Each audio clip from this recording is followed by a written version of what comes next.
Sturge Weber syndrome. I came across our guest for this episode, Chelsey Peat, on a popular show called Born Different. Born Different follows amazing people as they challenge stereotypes, break down barriers, and battle to prove they have what it takes to succeed. I watched and listened to Chelsey's story and hers hit differently. I saw a strong, resilient woman with a lot of fortitude who didn't allow her condition belittle and defeat her. In case you're wondering what Sturge Weber syndrome is, you need to keep on listening to educate yourself on this and hear Chelsey's story.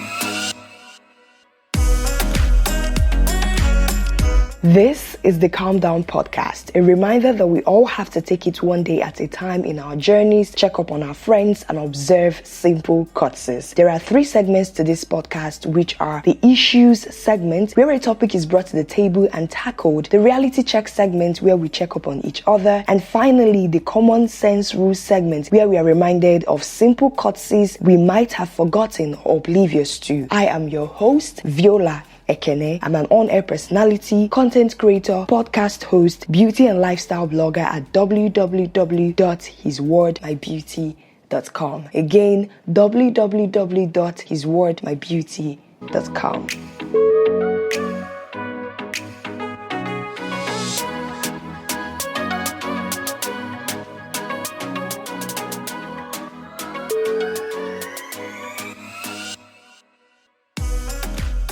Hey beautiful people, how are you? Tell me, how are you doing? Oh my god, I cannot believe we are 24 episodes in this podcast. And in case it's your first time listening, thank you so much for clicking the play button. Calm Down Podcast Podfam welcomes you. Members of this community, we are more than happy to have you listen to an episode of this podcast. And we hope you keep on coming back, okay? Guys, thank you so much. I just can't stop thanking you guys enough, because if not for you listening to me right now, this podcast, it doesn't make sense just recording, having no one to listen, right? So thank you so much for coming back to listen. Thank you for clicking the play button. And as you can tell from my voice, I am super excited. And I am so excited because we're about to hit 25 episodes. And if you listen to the last episode, that was episode 23, I made a very huge announcement that once we get to episode 25, from episode 26 upwards, we'll now be featuring stories around the world, real stories of real life people around the world. And this time around,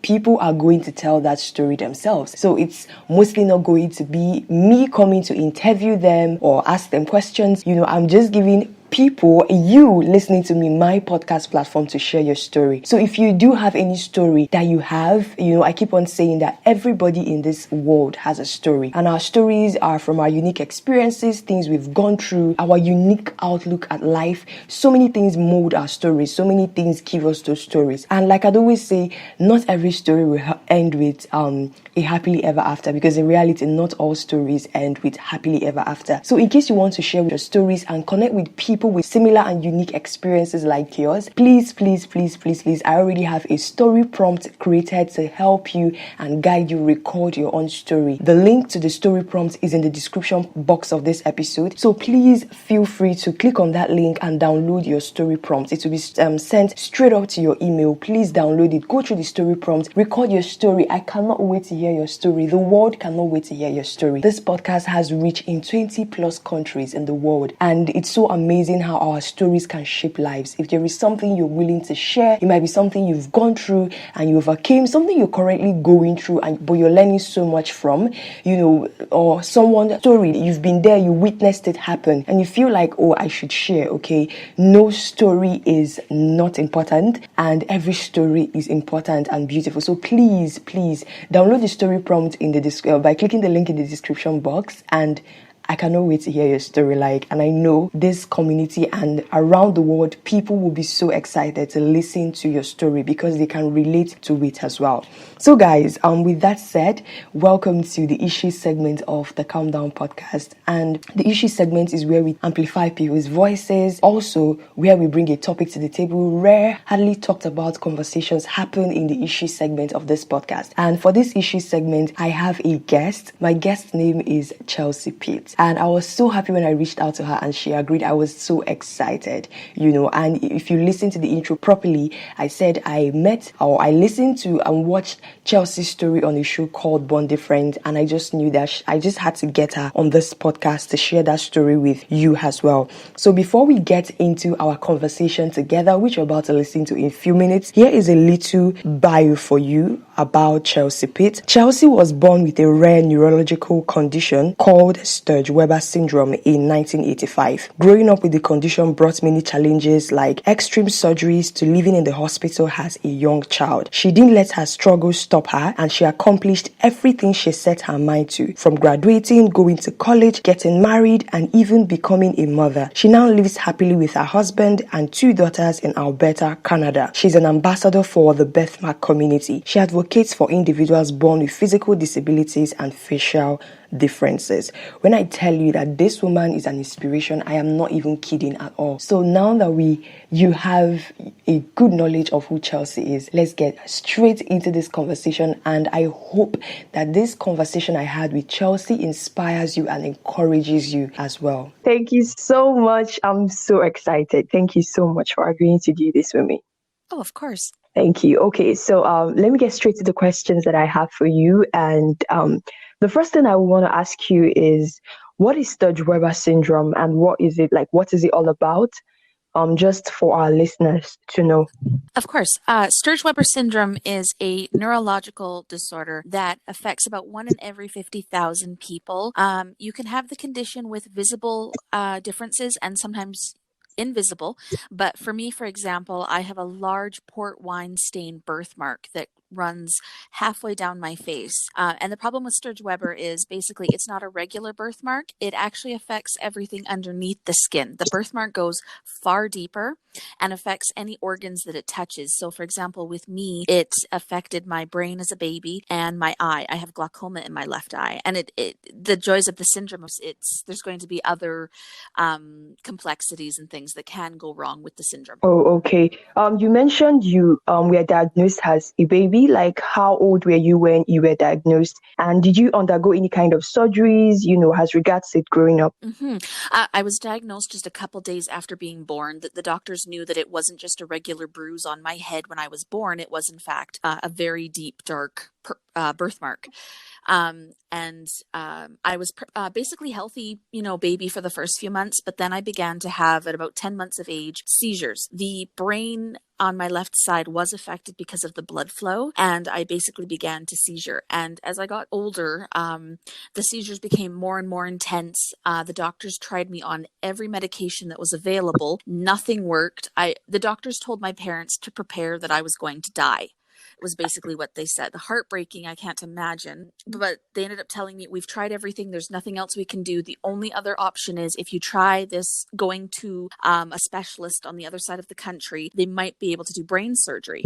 So I ended up having major brain surgery at about 18 months old. And then after that, I ended up having several surgeries for my eye for the glaucoma. So yeah, surgery for me, not a new thing. I know my way around an operating room. Wow, I must say you are a very brave person, because the doctor having told you that, I wonder how much of the effect it would have had on your parents. When you were growing up, how did your parents handle that around you? Did you feel they were always so scared, that they would lose you at any minute when you were growing up? Well, especially right after the brain, or like before the brain surgery. I know my mom said that was the most stressful 6 hours of her life, was waiting for the doctors to come out of the OR and give her the okay that I had actually lived. They had only given me 50% chance of living through that brain surgery. And if I did make it through, a 50% chance of being mentally normal functioning. Like I could have been severely handicapped. So I can't imagine the stress with that. But I mean, growing up, it was always a struggle for my parents because they always had to deal with outsiders, looking at me, looking at my face. And I remember my mom telling me she'd be out grocery shopping and people would come up and ask her if I had been burned or if she needed help to escape an abusive relationship because of the bruising on my face. And, my mom, she became very diplomatic over the years and would just educate people. She would pull people aside and talk to them. And I learned many great things, about educating and about the syndrome just from sitting there listening to her as she would talk to people and say, oh yeah, come up, touch it, check it out. It's just a birthmark. Do you have a birthmark? And she would do the best that she could for educating. Wow, she's such an awesome woman, and I love her for that. You're so lucky, honestly. You are. Okay, I'd love to ask, what increases the chances of one being born with, this syndrome? Well, like I say, it's about 1 in 50,000 that are born with it. It's rare. A lot of times I know that it has been, it's very sad because a lot of times the condition will affect you to the point that it will kill you, but there's no predisposition for it. There's no way of knowing that your baby will have it. I mean, you can try and do some testing and things during pregnancy, but like for my mother, for example, she didn't know that she was carrying me with it until I was born. There are no predispositions. It's basically all genetics. Those few cells, when they are starting to divide between the blood and the skin, something mistriggers, I should say, and just causes the mutation or the difference in it. Thank you so much for that.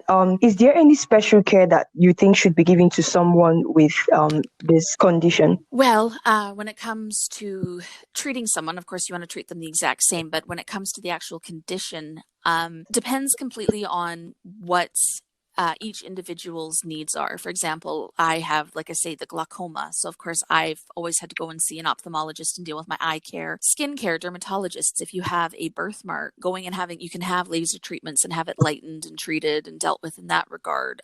Brain, you'll end up seeing a neurologist if it affects the brain. And it completely depends on each individual's where their birthmark and how the syndrome's affected. Oh, okay. You mentioned it leading to glaucoma, right? Is it the same for everybody born with this syndrome? For everybody born with this syndrome, does it always eventually lead to them having glaucoma? Again, it depends on where the birthmark's placed. I know some individuals that have Sturge Weber syndrome that it's more on the top of their head or it's on one side of their face down their cheek, and it's not quite, the birthmark itself is not positioned around the eye. So of course they fortunately are okay. They end up not having glaucoma, or they might just have a bit of eye weakness or something different in the eye, but it's not affected the same. Whereas with me, my birthmark goes right in my eye. There's extra blood vessels, hence the glaucoma diagnosis. It's completely depends on each individual. Oh, okay.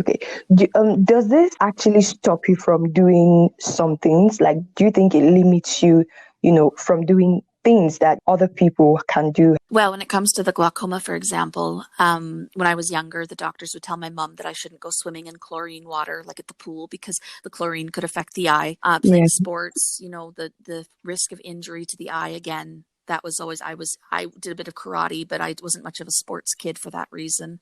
When I got pregnant with my first child and I was going through my birth plan, trying to figure out what I would do, my ophthalmologist once again stepped in and said, for best bets, it would probably be better if you had a C-section, because we wouldn't want you pushing and causing injury to the eye with you, trying to push the baby out. So of course I ended up having 2 C-sections with both of my daughters for that reason. Wow. Congratulations. Oh, thank you.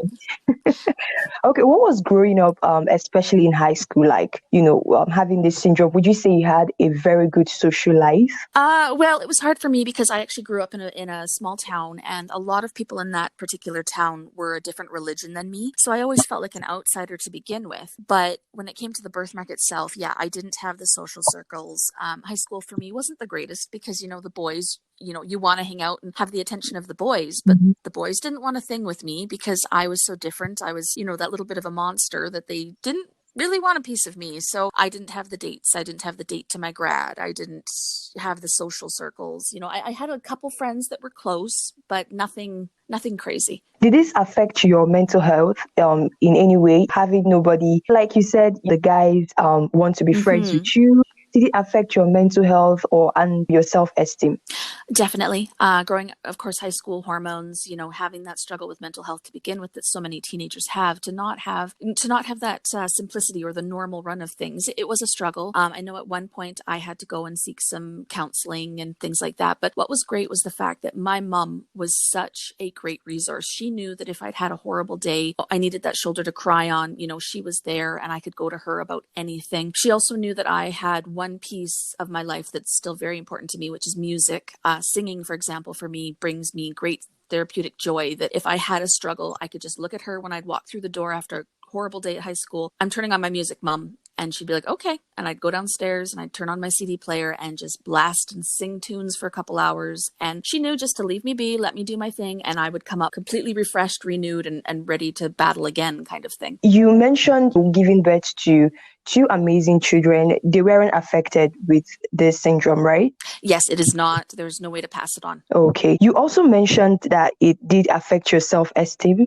How and when did you come to a point of fully embracing yourself, regardless of, the derogatory remarks people would drop and the things, rude comments people would just drop about your the condition generally? I would probably say about the age of 21. I had been doing some laser treatments up until that point to try and lighten it. And at that age, at 21, I found out that I was going to a children's hospital for it. So they would only be able to fund me and help me with it till I was 21. And that's kind of where I came to the realization, well, it has to stop. So unless I can find somewhere else to do it. And I said, wait, why am I going through this pain? Why am I getting put under with general anesthetic and having to deal with the aftercare and the burns, because it's the equivalent of a burn on the birthmark. Go through all this pain just to make other people comfortable with me. I said, there's no point. What is the point in that? It's silly nonsense. And that's kind of where I just said, you know what? I had just met my husband then, so timing was perfect. He found me incredibly beautiful. I had the few friends that supported me in my decisions. I had the great family support. And I just said, I've got the life that, very few people have. I'm happy with who I am. It's sad that people around me or the general world can't be, but you know what? I'm going to advocate. I'm going to speak up for those that have the struggles with their facial differences and be that supporter that I know I didn't have. And that's kind of where I've started that journey with the advocacy and the ambassadorships and working for people that look different. Oh, okay. I watched your interview on Born Different show, and I was really impressed. That was how I actually came across your profile.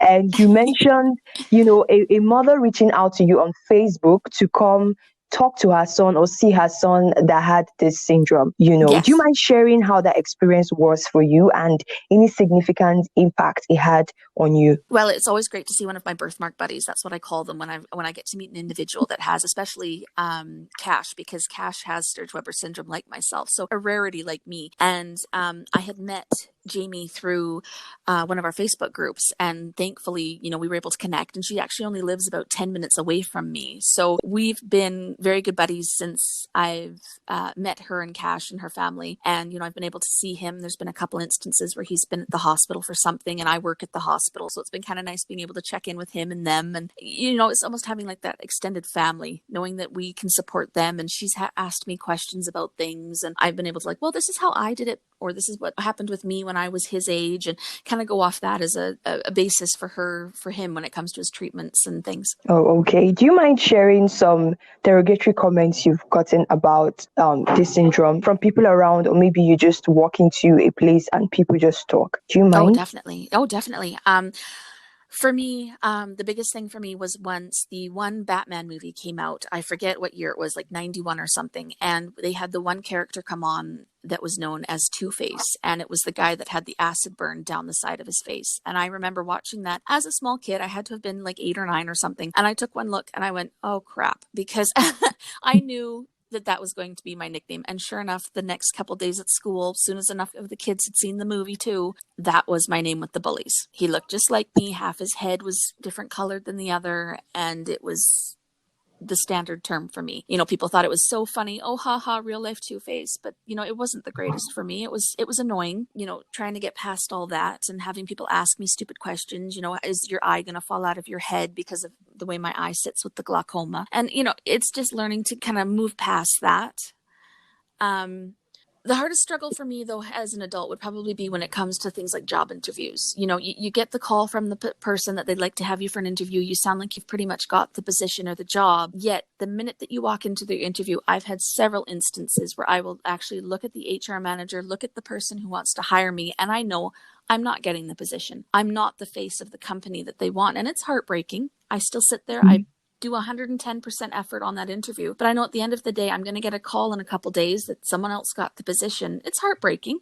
It's frustrating. And it's, again, another key piece of why I do so much advocacy for people with facial differences. Many of us are extremely incredible people, and I'd much rather know that we've earned that job, not someone who doesn't really need the job, but gets it because they look better for the company. Yeah. And judging from our conversation, you're such an intelligent woman. And I wonder how heartbreaking it must have been for you, being someone else being chosen over you just because of facial differences and all that.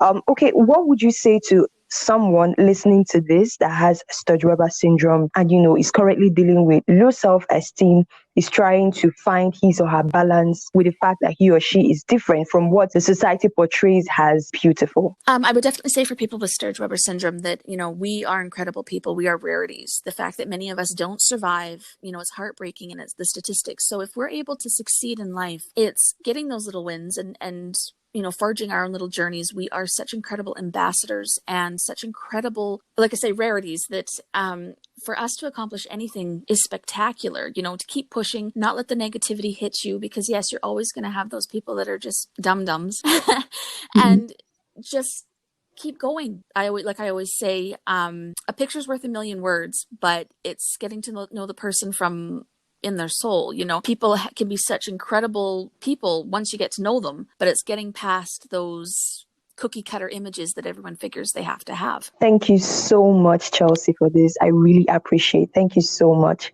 I'm done with all the questions that I have. Thank you so much. That was so powerful. I loved Chelsey's confidence. I'm literally smiling right now. If you want to connect with Chelsey, I'm going to be leaving links to her social media platforms in the description box. Her Instagram handle, her Facebook handle, and also some of the groups that she is in that, they raise awareness and also help people living with Sturge Weber syndrome. It will all be in the description box of this episode. It will all be there. And I am with my cat Suki. We might hear him purring, just hold on. Yeah, guys, did you hear that? He's actually purring and he just won't let me be, so he's going to be recording with me today. So that's it, guys, for the issue segment of this episode. We'll be heading over to the second segment, which is the reality check segment. And the reality check segment is basically where I get to check up on you and also to remind you that you're doing absolutely well, you're doing absolutely amazing. All you just need to do is to take it one day at a time. And the reality check segment of this episode is inspired by Chelsey Peat. One thing that I really picked from her is the fact that we should not let our circumstances define who we are or our value. We should not let circumstances define who we are or our value. And I'm here to remind you that you're doing absolutely amazing. That stuff that you don't have control over, that you're going through right now, and you feel like your whole world is falling apart, you feel like it's beginning to tamper with your self-confidence, please, I want you to know that you are doing absolutely amazing. And do not let it define you. Do not let it devalue who you are. You are worth so much amazing things in life. Please do not let your circumstances or the things you're going through or what people's opinions, derogatory remarks people draw, things that they say that are not nice define you. Please do not let them define you. I am reminding you of how much beautifully well you are holding on and how amazing you are. Okay? Do not devalue yourself. Do not allow what you're going through to allow, something you cannot control, tamper with your self-confidence, with your self-love, with your self-esteem. You got that, all right?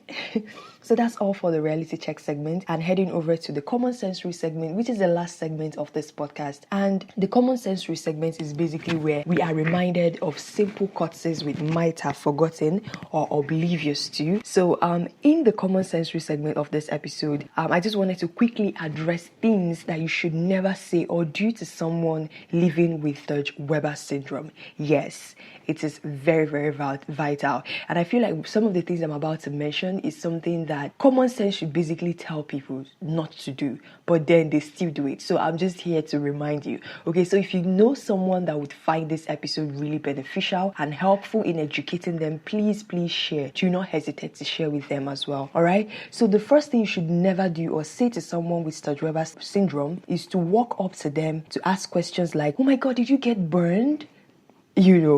Or oh my god, what happened to you? Or you ask the parents, did she get burned? What is going on? I totally understand that some people are genuinely concerned, some people really want to help, but I feel like there is a way you would approach someone to ask this kind of sensitive question. It would be very startling. In as much as you're very inquisitive and you really want to know, probably to educate yourself on what that person is going through, or you're concerned, if you must ask politely, and do not feel entitled or offended if when you ask the person and the person do not want to talk to you, because these kind of questions can be a trigger. Okay, so please, if you know you're not going to ask nicely, please do not just ask at all. Don't just go, not just people living with Sturge Weber syndrome. You see someone walking on the road, maybe that person has a condition, and you just walk up to the person and be like, so what happened to you? Why are you like this? Like, I don't know how some people think. Please, if you do this, it is absolutely wrong, okay? No matter who, the person mustn't even be living with Sturge Weber syndrome, no matter what. There are questions you shouldn't ask people, and if you must ask because you're sincerely curious and want to know, ask politely. And when you ask politely and the person explains, please do further research and learning and re-educating yourself by going to a search engine. Like, you can go to Google and learn more about it. Okay, it's very important that we educate ourselves on these things so we don't go hurting and insulting people unconsciously without even knowing it. Okay, so now the second thing that you should not do to someone living with Sturge Weber syndrome is to laugh or make mockery of them. Till today I cannot understand people that when they see someone, maybe the person is physically challenged or with a particular rare condition, they start laughing.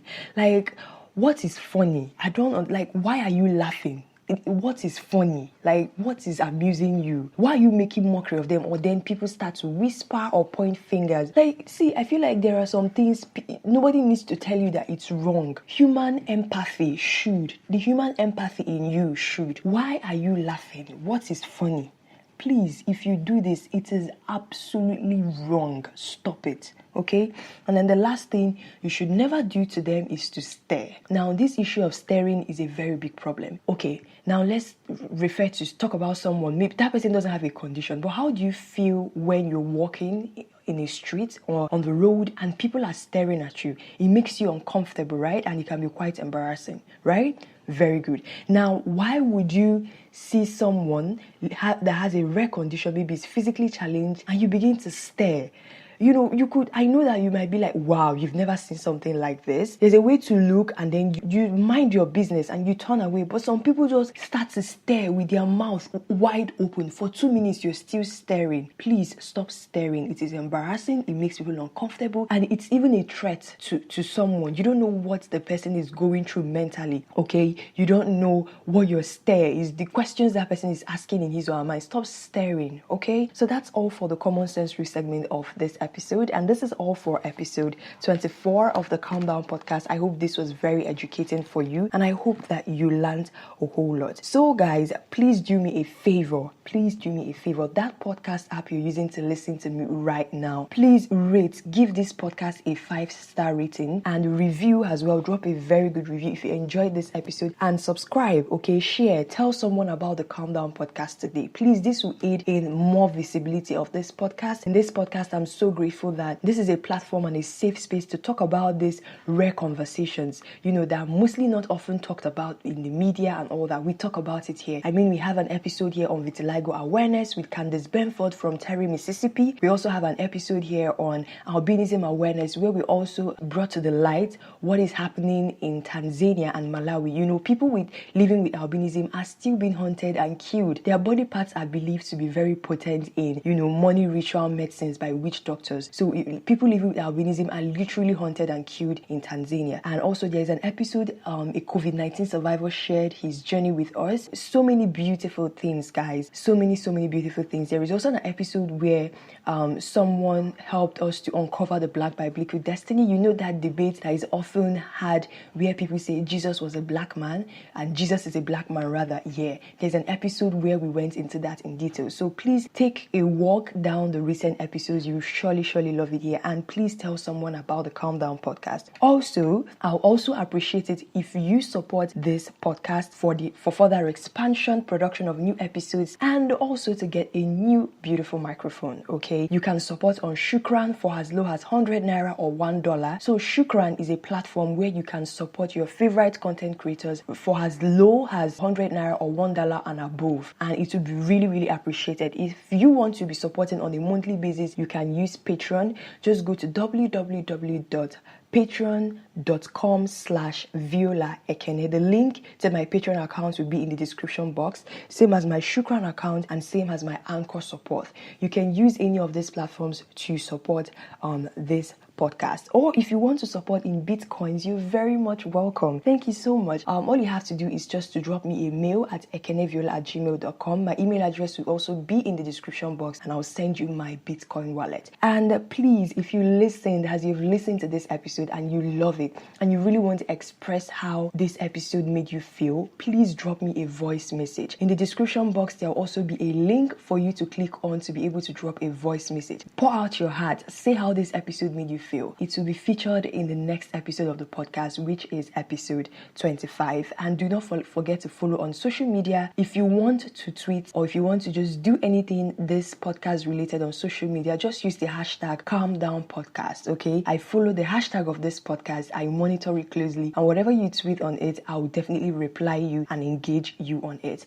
So please remember this, okay? Do not let circumstances define who you are or your value. Chelsey Peat is an amazing example to this. Whenever you want to allow yourself to feel devalued or be devalued, remember this conversation on this podcast and raise your shoulders high and remind yourself that you are amazing. You deserve good things in life and you're fearfully and wonderfully made.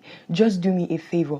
Do not allow that circumstance or that trial staring at you right now to define who you are or your value.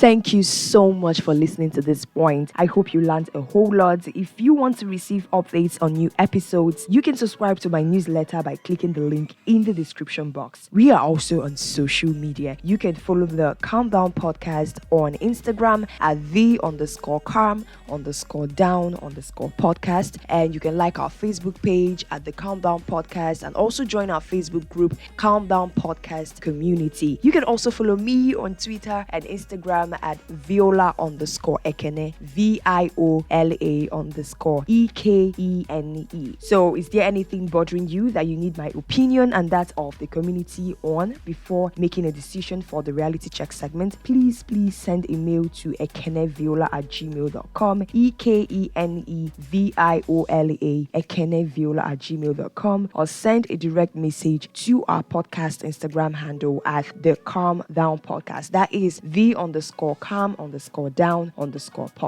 You can also check out my blog at www.hiswordmybeauty.com. Again, www.hiswordmybeauty.com for amazing beauty, lifestyle, and interview contents. This podcast is also available to listen on Apple, Google Podcasts, Spotify, Pocket Cast, Breaker, Radio Public, Listen Notes, and other podcast listening platforms out there. Once again, I'm your host, Viola Ekene. Thank you so much for listening and I love you.